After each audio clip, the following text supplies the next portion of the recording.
Live on national TV, Justice Samuel Alito tried to lecture Jasmine Crockett on impartiality. Moments later, she revealed a hidden donor ledger linking him to far-right billionaires. The room gasped. His face turned pale. And Crockett? Calm, surgical. The question now haunts every courtroom. Can justice survive when its highest judges are bought? Before we get to this explosive moment, tell us where you're watching from. And if you believe truth still matters, hit subscribe. We've got another jaw-dropping story coming tomorrow. The Senate hearing room hummed with routine expectation until Congresswoman Jasmine Crockett walked in carrying a plain manila folder. Senator Tim Scott, seated at the witness table, wore the familiar, polished smile of a man who'd rehearsed every answer. Cameras from C-SPAN locked in. Reporters adjusted their recorders. This was supposed to be theater. It became an execution. The chair recognized Crockett. She didn't posture. She didn't raise her voice. She simply laid the folder on the table, clicked her pen, and asked, "Senator Scott, before we discuss your public defense of voting rights, should we read what you told donors behind closed doors in Charleston?" The room froze. Scott blinked, still smiling, but thinner now. "Congresswoman, Crockett opened the folder.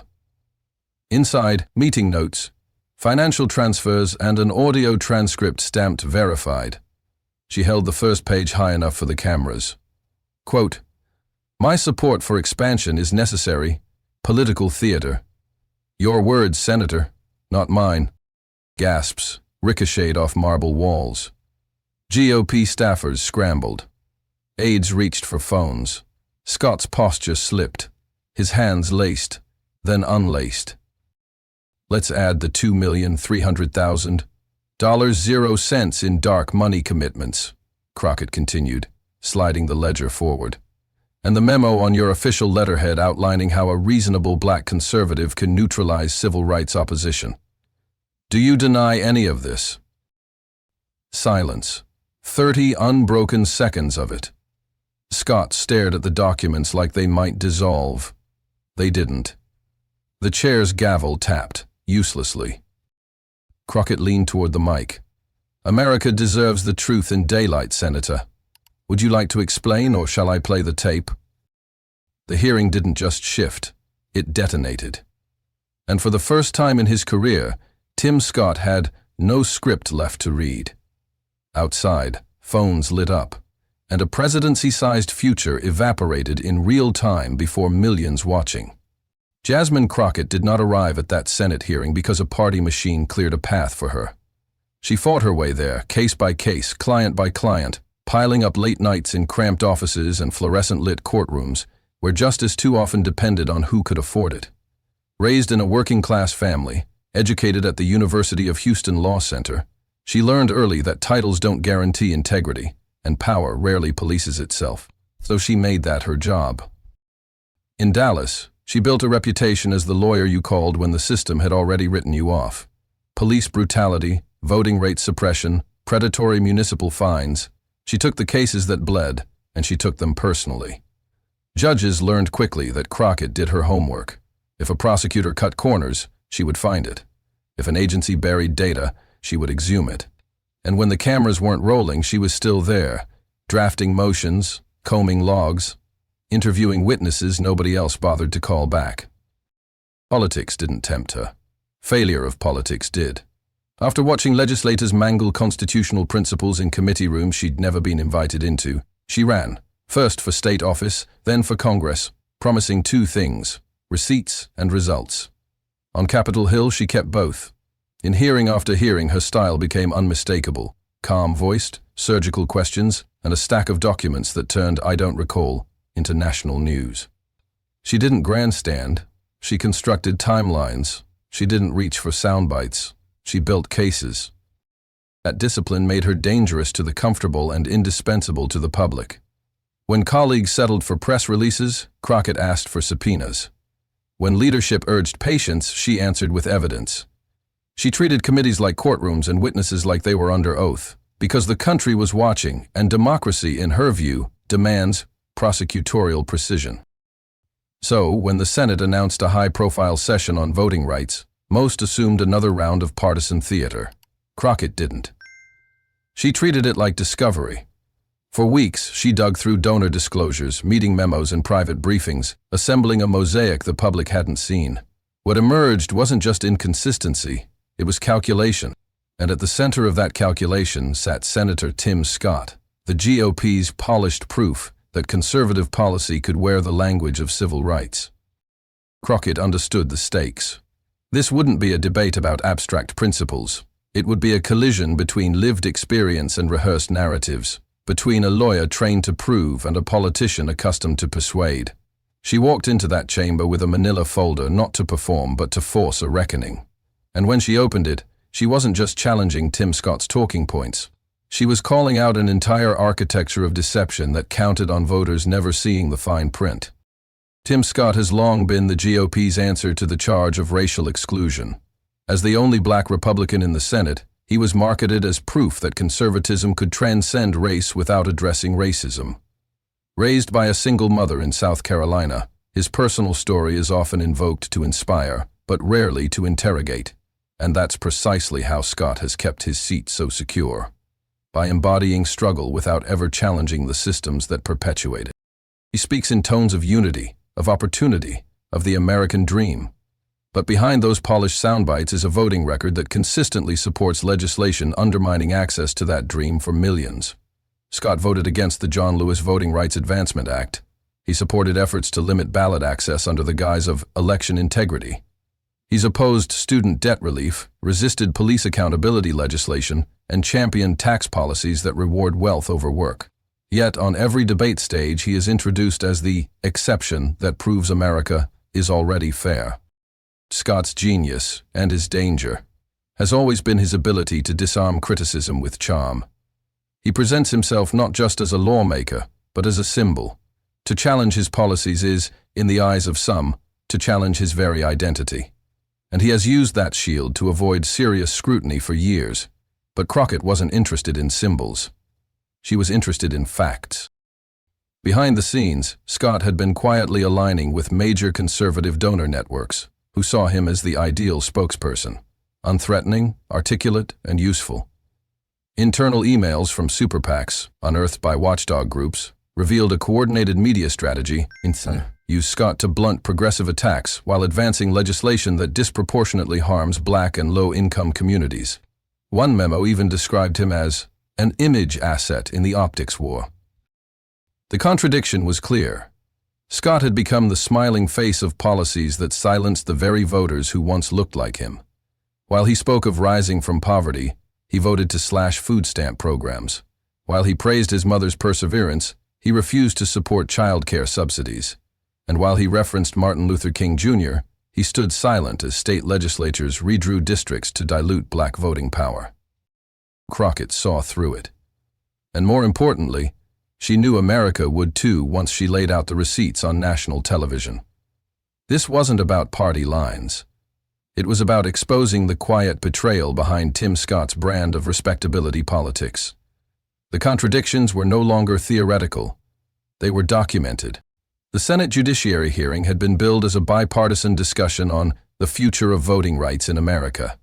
Tim Scott entered the room with his usual confidence, greeted warmly by colleagues on both sides of the aisle.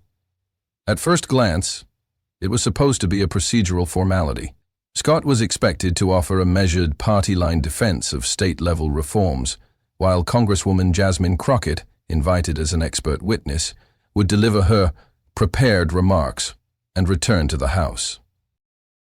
But something shifted the moment Crockett walked in, briefcase in hand, eyes focused, energy unwavering. She wasn't there to play along. She was there to prosecute a case. Scott began with a speech steeped in nostalgia.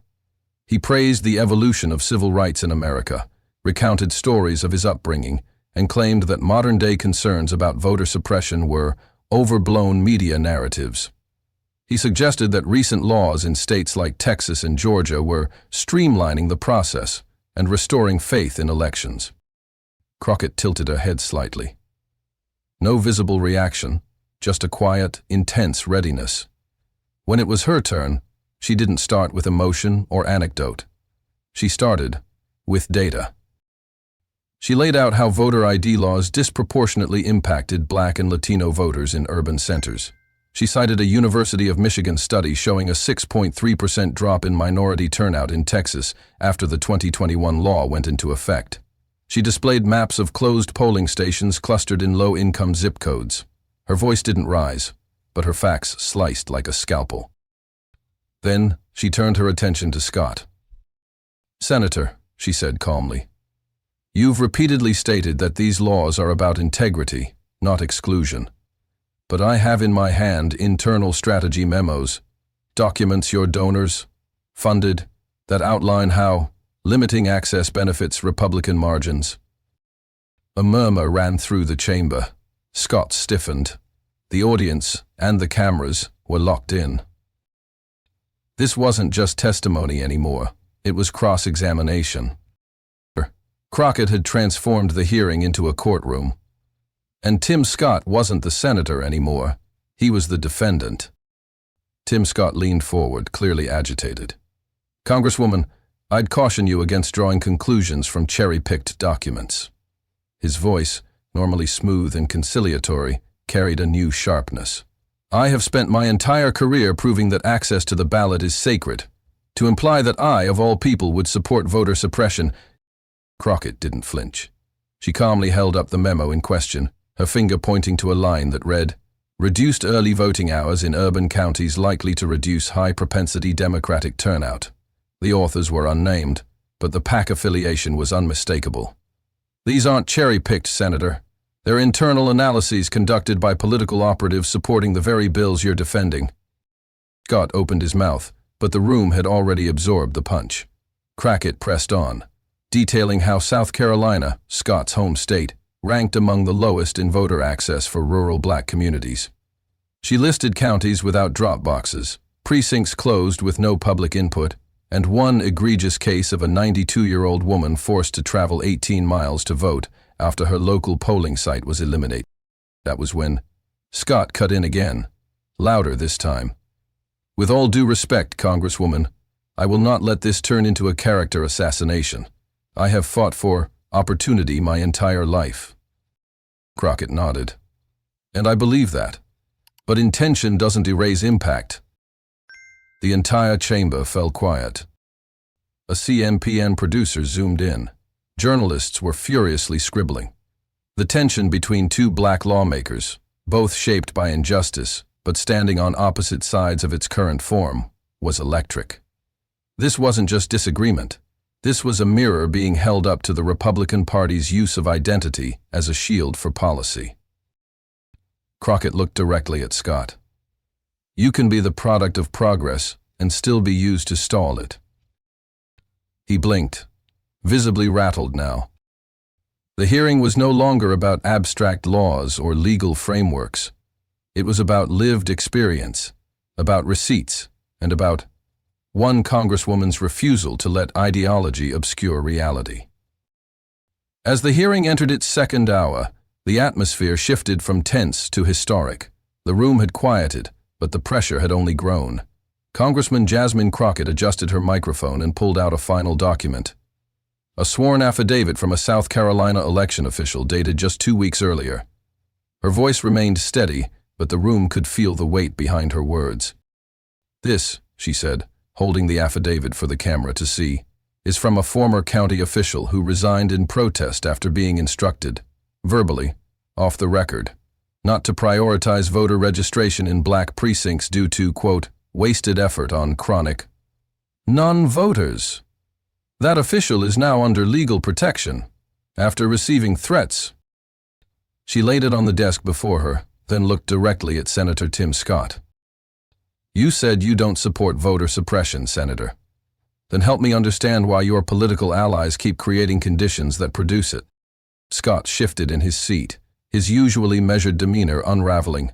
"I can't be responsible for what every PAC says or does," he snapped, "especially when those groups act independently." Crockett didn't raise her voice. She didn't need to. But when you use their data, when you echo their language, when you benefit from their suppression, it's not independent. It's coordinated. The silence was deafening. One by one, members of the press began to realize what had just happened. Crockett hadn't just criticized a senator. She had tied him to the machinery of systemic disenfranchisement, using hard evidence and public record. And she had done it without shouting, without theatrics, without breaking stride.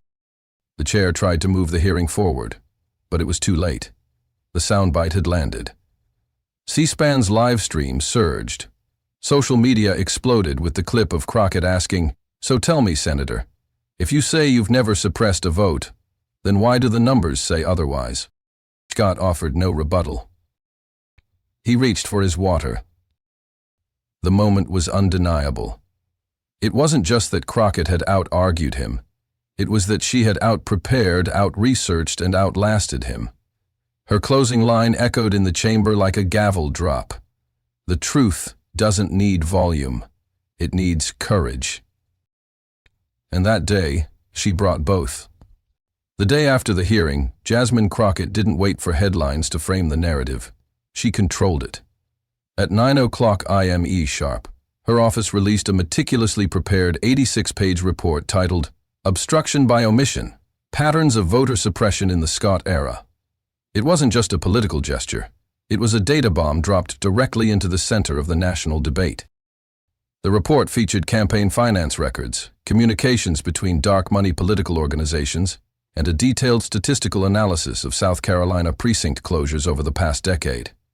It mapped out how zip codes with the highest concentration of black voters had seen polling locations closed, ballot boxes removed, and voter ID rules strictly enforced. Often, after Republican leadership changed in those areas. One section cross-referenced bills that Senator Tim Scott had either co-sponsored or declined to support, with testimonies from disenfranchised voters, names, dates, voting records. Even local news clippings of elderly residents forced to drive 30 miles to cast a ballot. Crockett's legal team did what few had managed before. They built a prosecutorial case not just against policies, but against the pattern. And it worked. Major news outlets picked it up instantly. CNN ran a headline, "Crockett Unleashes Evidence Leading Tim Scott to Voter Suppression Efforts." MSNBC dedicated a full panel to the breakdown. Even conservative commentators, caught off guard by the thoroughness of the report, had to acknowledge its weight. "It's hard to dismiss this as a partisan attack," said one Fox News contributor. "This is receipts, not rhetoric." Crockett didn't gloat. She held a brief press conference where she doubled down not on the politics but on the principles. This isn't about Tim Scott's personality. It's about a system that rewards silence when it comes to undermining democracy. My job is to bring sunlight to that system. Meanwhile, the backlash began building, not against her, but against those who had long benefited from staying just 1 degree removed from responsibility. Civil rights groups rallied behind the report. HELG chapters began circulating portions in advocacy campaigns. Legal scholars praised the rigor, calling it a template for modern congressional accountability. The most unexpected twist? Law students across the country began requesting the full PDF of the report. Professors added it to their syllabi in constitutional law and political ethics. On TikTok, a law grad's video summarizing the report gained over 600,000 views in 24 hours. Crockett hadn't just spoken truth to power. She published it, footnoted it, and handed it to the public. The game had changed, and Tim Scott? He was no longer just defending sound bites. He was defending a record. Within 48 hours of the Crockett Report's release, Senator Tim Scott found himself in a position unfamiliar to him, defensive, cornered, and visibly rattled. For years, Scott had successfully walked a political tightrope, presenting himself as the GOP's model of diversity, while avoiding any real confrontation with the party's most extreme policies. But now, the tightrope snapped. The report's findings weren't abstract theories. They were vivid, human, and painfully specific. Journalists swarmed South Carolina communities listed in the document. They interviewed voters who'd been left waiting in line for 6 hours in heat waves, elderly black residents who hadn't voted since 2018, not out of apathy, but because their polling places had vanished and no one told them. These weren't partisan stories. They were human rights stories. Scott tried to push back. He appeared on Sunday talk shows, repeating that voter suppression was a myth propagated by the radical left. But hosts came prepared. Senator, page 46 of the Crockett report shows you received $124,000, 0 cents, from a PAC that helped fund voter roll purges in Georgia. Can you respond to that? He couldn't. He stammered. He pivoted, but the veneer cracked. The most symbolic moment came during a live town hall on a South Carolina news station. A college student from Charleston stood up and asked, "Why didn't you say anything when they closed half the polling places in my district? You always talk about opportunity. Where was mine?" Scott had no answer. The room was silent. And then came the applause, not for him, but for her. Social media lit up with the clip. The hashtag #SilentScott trended for hours. Even moderate Republicans began questioning whether his strategy of appeasing party leadership while avoiding controversial stands had finally run its course. A former GOP staffer tweeted, "Tim Scott built his brand on avoiding the fire, but Crockett dragged him into the flames, and now he's melting." Inside the Senate, the pressure mounted. Staffers from other Republican offices began leaking internal memos suggesting Scott had been warned about voter access concerns in advance of several major votes. A Democratic senator privately told Politico, "The report shook this place. People are realizing Crockett isn't just a soundbite machine. She's a data-driven sledgehammer." Tim Scott, for the first time in his career, seemed politically isolated. Not because Democrats had turned on him, they always had, but because his own party saw in him a liability they hadn't anticipated. He was supposed to be their shield. Crockett had turned him into their weakness. And the public noticed. Approval ratings in his home state dipped 11 points in less than a week. Donors grew silent. His carefully curated image as the bridge between two Americas was now riddled with holes. And Jasmine Crockett had lit the first match. The air inside the House chamber was charged, like a thunderstorm waiting to break. C-SPAN's cameras were locked in, journalists lining the gallery whispered to each other, and every seat on the floor was filled. It wasn't just another session. It was the moment Congresswoman Jasmine Crockett would deliver her full-floor address on the findings of her investigation. After a week of leaks, testimony, and mounting public outrage, the nation was primed for a political reckoning.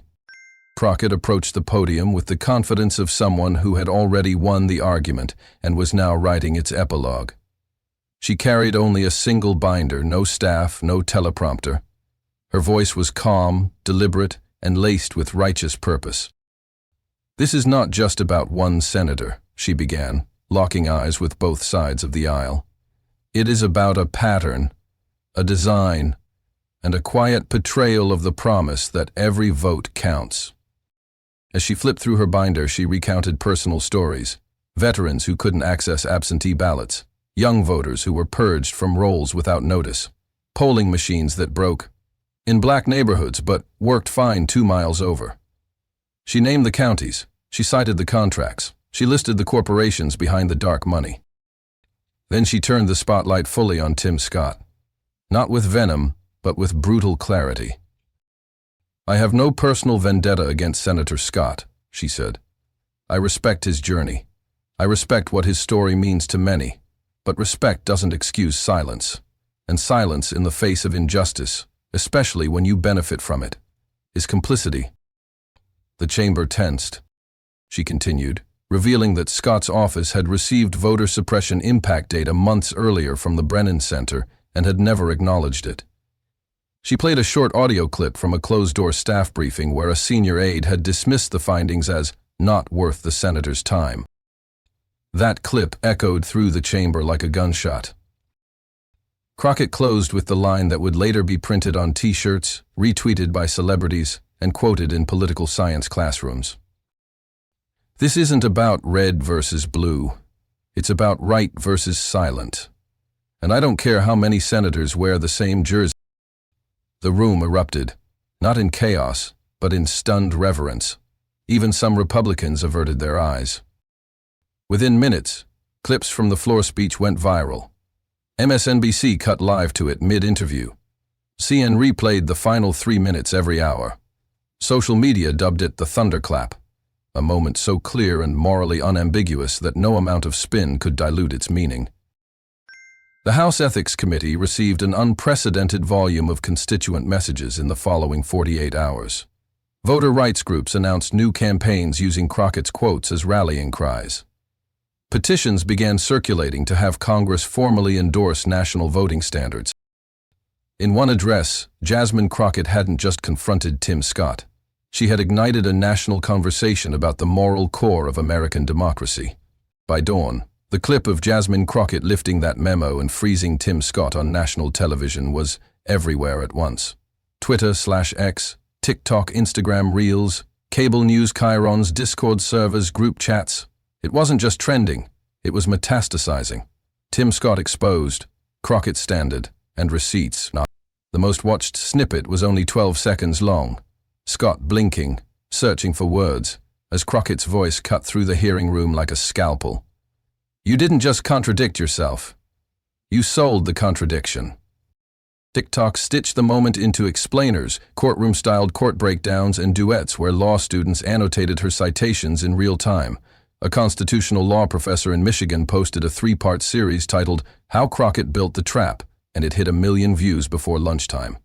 On Instagram, organizers paired Crockett's takedown with voter registration links, pushing sign-ups at a rate advocacy groups hadn't seen since 2020.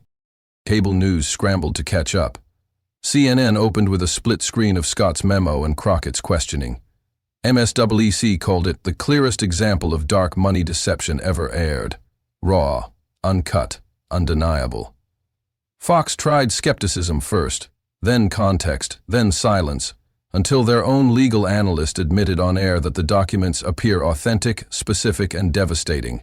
By evening, NPI was running a sober explainer on how donor agreements can be structured to mask political betrayal, quoting Crockett's line, "Public virtue funded by private lies is not leadership, it's fraud."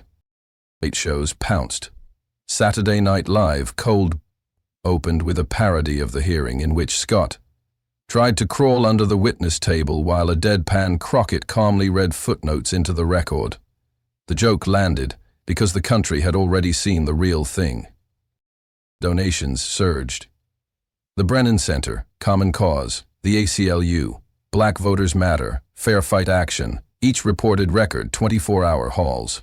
Small dollar contributions poured in with notes like, "For transparency, because she did the work, and no more lies," with a smile. Law school deans tweeted syllabi updates. Political science programs announced emergency teach-ins on dark money and performative bipartisanship. In South Carolina, the phone lines in Scott's offices buckled. Constituents, black, white, conservative, independent, left messages equal parts grief and fury. "I defended you at my church," one caller said, voice shaking. "You used us." Conservative influences split. Some claimed the audio was clipped for drama. Others broke ranks. "If this is real, he's finished.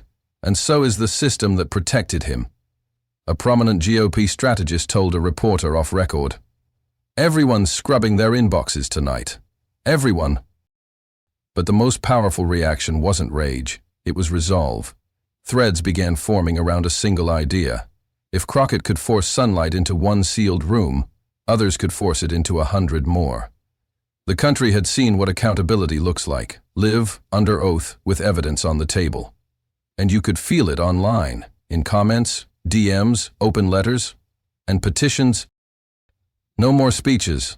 Show the receipts, or get out of the way. While the internet blazed with clips and commentary, something deeper took root in real time. A movement not sparked by slogans or party lines, but by evidence, clarity, and consequence. Jasmine Crockett didn't just win a moment. She opened a lane, and people flooded in. On college campuses across the country, especially at HBCUs and regional law schools, her name became a rallying cry. At Howard University, students gathered for an impromptu town hall the next day. One law student stood up, holding a printout of Crockett's hearing transcript. "She didn't posture, she prosecuted. That's what we've been waiting to see." At the University of South Carolina, protests began forming outside Tim Scott's local office. Students held signs that read, "You lied, she cited," and Jasmine taught the class. Within a week, dozens of political science and law professors across the country announced new initiatives, workshops on judicial ethics, exposés on donor influence, even courses titled Transparency and Power, the Crockett Doctrine. One university president in Georgia said, quote, "This is a turning point. The next generation isn't content with narratives, they want receipts." Civil rights organizations took notice. NAACA Legal Defense Fund issued a statement declaring Crockett's testimony a model of democratic vigilance. Fair Fight Action launched a campaign called Eyes Open, using her viral quote as its slogan. Public virtue, funded by private lies, is not leadership. Young organizers began crafting toolkits on how to file FOIAs, analyze campaign disclosures, and track donor networks. The energy wasn't abstract, it was tactical. Even members of Congress began to shift. A bipartisan group introduced preliminary language for a new transparency bill requiring mandatory public disclosure of all donor-linked policymaking correspondence. The bill's working title? The Crockett Provision. Cable news ran with it. A congresswoman becomes a catalyst, one CNN host declared. From confrontation to legislation, this is how change begins. And amid it all, Jasmine Crockett kept her tone steady. She didn't spike the football. In a follow-up interview, she said, "It's never about me. It's about what they try to hide, and who pays the price when we let them." A movement had arrived, forged in fire and built on truth, and its message was loud. The old politics of plausible deniability were dead. From here on out, transparency wasn't optional, it was the baseline. Jasmine Crockett looked straight into the lens, steady, unwavering. This isn't victory dancing. It's a warning wrapped in resolve. This was never about humiliating a senator, she says. It was about exposing a design where speeches are scripted for the cameras, contracts are drafted for the donors, and the truth is buried for the public. If you felt angry watching that hearing, good. Anger means you're still paying attention. She lets the silence work for her. Tim Scott wasn't just caught contradicting himself. He was caught monetizing the contradiction. He sold the language of civil rights to the very forces working to undermine it. And if you think he's the only one, you haven't been watching Washington long enough. Her voice tightens, not with rage, but with focus. I'm not here to make you comfortable. I'm here to make sure the people who claim to serve you have to prove it, with documents, votes, and records, not slogans. Power expects you to get tired, to scroll past, to shrug and say, they're all the same. That's how corruption wins. By exhausting the honest and rewarding the shameless. She leans forward. So, here's what comes next. We push for full donation transparency. We demand real-time disclosure of dark money influence. We strengthen ethics rules with enforcement teeth. And we make sure that every politician who says one thing to you and another thing to the donor class knows that receipts exist and the public will see them. A softer note now. Firm, but human. You don't have to be a lawyer to do this work. You don't need a title, a blue check, a PAC, or a platform. You need 3 tools: curiosity, courage, and community. Ask questions, save everything, share what matters, hold the line. If they can coordinate in the dark, we can coordinate in the light. She closes with a promise and a challenge. I will not stop. Not because I enjoy these fights, but because the alternative is silence. And silence, when the powerful are lying, is complicity. If you believe democracy is more than theater, stand with us. Subscribe, share this, talk to your friends, organize locally, demand records, demand accountability, demand better. She pauses one last time. The Crockett Standard isn't about me. It's about proof over performance. It's about making sure no official ever again thinks they can cash in on your trust and walk away clean. The next exposé is already being written. Make sure you're here when we turn the page.